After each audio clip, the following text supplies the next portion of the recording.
আমি আসলে competitive match খেলতে বা কম্পিটিশন করে জেতার পক্ষে, হ্যাঁ, তখন নিজের দিক থেকেও যেরকম কনফিডেন্স থাকে, একইভাবে আমি জানতে পারি যে আমার টিম কোন লেভেলে আছে, তাদের স্ট্রেংথ কী। তো ইন্ডিয়া 11th আওয়ারে উইথড্র করে নিয়েছে, তো এটা তো আমাদের কিছু করার নেই। বাকি টিমগুলোর সাথে অবশ্যই আমরা খেলবো।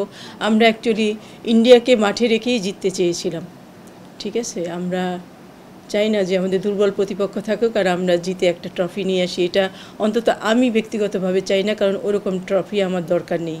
আমি চাই আমার প্রতিপক্ষ স্ট্রং থাকুক, তাদের সাথে খেলে আমরা জিতবো, দেন আমরা ট্রফি গেইন করব, সেটার আনন্দ থাকে আলাদা। এনিওয়ে, আমরা যেহেতু হোস্ট আর ইন্ডিয়া তারা 11th আওয়ারে উইথড্র করেছেন, আমি গত 3 দিন আগেও সাপের সাথে কথা বলেছি, ওরা বলছে যে হ্যাঁ, ইন্ডিয়া 11th আওয়ারে উঠেই নিয়েছে। অ্যান্ড কেন নিয়েছেন, কী নিয়েছেন, সেটা তো অ্যাকচুয়ালি আমরা জানবো না। এখন যারা আছে তাদেরকেও আমরা মনে করি আমরা কম্পিটিটিভ ম্যাচ হবে, এবং আমরা নেপাল আছে, শ্রীলঙ্কা আছে, ভুটান আছে, তারাও ভালো টিম।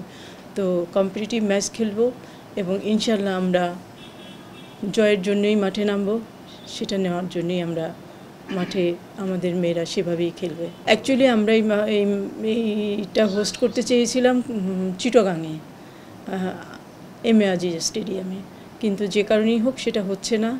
তো আর এদিকে ন্যাশনাল স্টেডিয়ামও পরবর্তীতে আমরা চেয়েছিলাম যে যেহেতু 10 তারিখে ম্যাচ চলে গেল, আমরা ন্যাশনাল স্টেডিয়ামে করি, কিন্তু এখানে ঘাস চেঞ্জ করবে। তো যে পার্টির সাথে কথা হয়েছে তাদের সাথে একটা টাইম বার আছে, ওর ভিতরে কাজ করতে হবে, তো ওইটার ভিতরে আমাদেরটা হচ্ছে না। দ্যাটস ওয়াই আমাদের যাওয়া লাগতেছে কিংস এরিনায়। তো আমরা বসুন্ধরাতেই খেলবো, ওখানেই আমাদের এই টুর্নামেন্টটা হোস্ট করবো।